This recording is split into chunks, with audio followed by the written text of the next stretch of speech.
sentiasa kita betulkan niat kita. Ya, Nabi gambarkan kepada kita, setiap amal itu dia bermula dengan niat, dan niat itulah sebenarnya perkara yang paling asas di dalam amal, dan niat itu berada di dalam hati. Segala-galanya dia bermula daripada amalan hati. Sebab itu tarbiyah Rasulullah SAW menekankan supaya kita sentiasa memperbaiki hati kita, membersihkan hati kita, sentiasa meningkatkan hati kita, supaya tidak hati kita itu rosak. Sebab hati rosak akan rosak seluruhnya, kan? Dan hakikat ujian Allah, hakikat serangan Dajjal kepada hati. Dia tak paksa kita keluar daripada Islam, malahan dia beri kepada kita perkara yang bersangkut paut dengan Islam. Tapi sebenarnya dia memaksa kita untuk hati kita tadi itu rosak daripada Islam itu sendiri. Kita nak berfikir bagaimana keadaan umat hari ini berada di kemuncak dalam segala hal. Yang ramai, majoriti kemuncaknya yang mau mengikut arus terdedah dengan kesesatan. Yang minoriti, yang sedikit tetapi yang beriman, yang kuat, terdedah dengan kebangkitan, pembinaan kekuatan. Kita sedang berada di hujung era mulkan jabariyah, kerajaan diktator macam sekarang lah. Tak nampak diktator sebab kita kena tipu. Contoh kena tipu ni, kita punya hak-hak kita akan diambil. Hak untuk mendapat air percuma, hak untuk mendapat keperluan asas pendidikan percuma, hak untuk hidup dengan sistem ekonomi Islam diambil. Tak boleh, nak kena guna riba, nak kena guna sistem kapitalis. Ini juga sebahagian daripada jabarian, dipaksa. Tak boleh. Era diktator ini merupakan satu era yang sedang menguasai pada hari ini.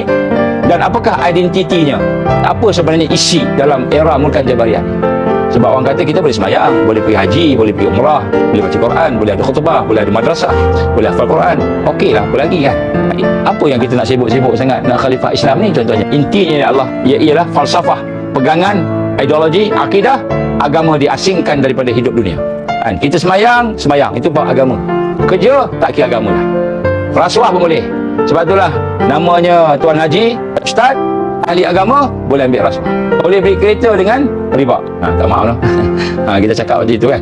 Atas nama nak selamatkan keperluan. Jadi, riba tu tak salah. Sebab riba ni bukan agama, dia kata. Bisnes ni bukan agama. Bisnes ni sebahagian daripada hidup. So, pengasingan di antara agama dan hidup ini adalah merupakan sistem yang dinamakan sekular. Dan sistem inilah hakikat inti kepada mulkan jabariyah. Sebab datangnya iblis dan syaitan dan Al-Masih Dajjal, dia bukan nak ambil dunia daripada manusia itu, tapi dia nak rosakkan manusia. Dunia sebagai ladang akhirat tak berlaku. Dunia, akhirat. Jadi sistem ini sebenarnya telah bermula secara rasminya sejak daripada Nabi Isa lagi. Inilah yang digambarkan sebagai sistem mensyirikkan Allah. Agama sekular ni kan, bahagian sembahyang Allah, tapi bahagian kerja-kerja kaisar, raja. Bahagian ibadah khusus Allah. Tapi bahagian pendidikan, ekonomi terpisah. Kita belajar matematik hebat sampai PhD, macam-macam matematik, macam-macam popular. Tapi orang yang belajar matematik sampai PhD tak tahu nak kira dosa dia berapa, tak tahu nak kira kerosakan yang dia buat. Yang dia tahu kira hanya duit semata-mata, dan duit itu pun tak dapat sampai ke akhirat. Ini sekular. Banyak berlaku penyelewengan, banyak berlaku rasuah. Lepas tu kita pula nak lawan rasuah, tapi kita tak tengok apa yang menyebab rasuah timbul. Jadi bila agama yang dibawa oleh Isa AS berkembang, maka masa itu raja-raja Rom melihat bahawa mereka perlu sekat agama Isa ini. Akhirnya mereka menggunakan satu taktik. Pada tahun 313 Masihi, keadaan berubah apabila Raja Konstantin diisytiharkan strategi baru nak kalahkan Nabi Isa dan ikutnya, iaitu disebut sebagai pengisytiharan Milan, the Edict of Milan. Membolehkan seseorang itu menganut agama Islam tetapi mengikut acuan Rom. Maknanya agama rasmi itu strategi Rom untuk menjadikan umat Isa AS pada masa itu sebagai umat yang beragama tapi mensyirikkan Allah. Jadi kita kena faham ni. Kita tak larang kita pergi haji, boleh pergi haji, tapi kamu mesti buat sekian. Apakah sekian? Mensyirikkan Allah. Kita pula hari ini bangga dengan Islam sebagai agama resmi.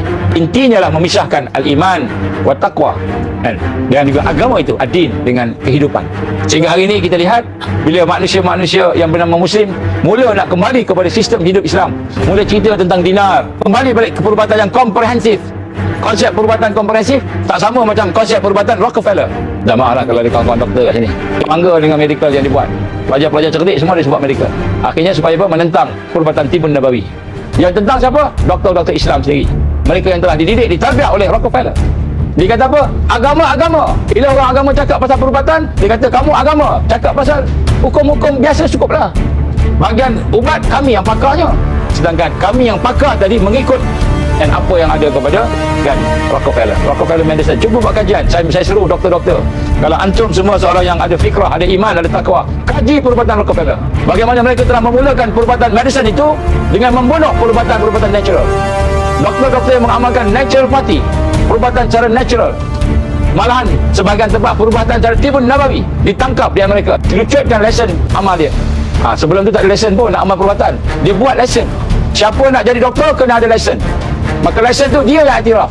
Macam mana dia iktiraf? Dia iktiraf kalau ikut sistem dia. Hari ni bangga dengan kita ada klinik besar, ada poliklinik besar, ada hospital besar, tapi lesen diberi oleh Rockefeller. Kalau kita cerdik sangat, yakin dengan perubatan ini, buat kajian macam mana Rockefeller Medicine bermula. Kita tahu sejarah bagaimana mereka telah menangkap, membunuh ramai doktor-doktor yang selain daripada kan alopati, iaitu doktor yang ada sekarang. Saya berani cakap sebab ini fakta. Ini fakta. Ini bukannya benda yang kita reka-reka. Kita cakap benda yang benar. Doktor kita, aku dah ada kepakaran, aku tahu apa yang aku buat. Betul. Ilmu yang ada itu sebahagian daripada ilmu itu betul, tapi asasnya sekular. Sebab tu ada konsep, ada penyakit tak ada ubat. Dia lupa Allah yang memberi penyakit, Allah yang menyediakan ubat. Bila ada penyakit tak ada ubat, maknanya dia tidak mengiktiraf kekuasaan Allah. Jadi mungkin yang ada kat dia tu, ilmu dia tu tak sampai nak merawat kanser. Dia kata tak ada ubat sampai sekarang. Coronavirus tak ada ubat, yang ada vaksin sahaja. Doktor yang pakar kata apa? Yang pakar belajar sampai hebat ni, dia tolak tibun nabawi, dia tolak natural party, dia tolak homeopati, dia tolak segala perubatan yang lain yang mana perubatan itu ada ubat. Dan yang menjadi tak pandainya tu, pemimpin-pemimpin yang tak belajar medik, yang kebanyakannya tak belajar betul-betul, ikut sahaja arahan-arahan daripada mereka yang kononnya ada lesen dalam perubatan. Perkara ini tidak didedahkan oleh ramai orang kerana perkara ini agak sensitif. Tapi hari ini kita dedahkan kerana sistem Mulkan Jabariyah diambang kehancuran sekarang. Kenapa kita nak takut? Saya seru kepada doktor-doktor. Saya dengar 80% kan, staf-staf KKM tak setuju dengan apa yang berlaku di dalam KKM sekarang. Saya menyeru, bangkit, beritahu, keluar ke media, keluar ke akhbar, kesan sampingan akibat vaksin, beritahu yang sebenar. Para ulama mengatakan mereka yang ada kebenaran dan kemudian mereka tidak menyampaikan kebenaran itu kepada orang yang sepatutnya tahu kebenaran tersebut, maka dia seperti syaitan bisu. Dan Nabi menggambarkan dalam hadisnya, bagaimana kata Nabi Rasulullah SAW, sekiranya seorang itu ada ilmu, dan ilmu itu adalah ilmu yang amat diperlukan oleh umat, dan dia menyimpan ilmu itu daripada umat sehingga menyebabkan umat itu mendapat cedera, bencana dan sebagainya, maka di akhirat nanti dia akan dikekang dengan kekang neraka Allah Subhanahu Wa Taala. Di padang mahsyar lagi dia akan ikat dah. Saya jumpa dengan doktor-doktor yang ada kan, kebanyakan menyatakan, kami minta maaf lah, kami tak boleh nak ke depan, nanti lesen kami kena tarik. Itu lesen Rockefeller. Kita lebih sayang lesen daripada melaksanakan amanah yang Allah berikan, ilmu yang ada pada kita. Jadi ini yang kita nak kena rasa, dan insya-Allah apa yang berlaku pada hari ini telah menunjukkan bahawa mereka telah mula sampai kepada penghujung. Buat ni tak jadi, buat ni tak jadi, buat ni tak jadi.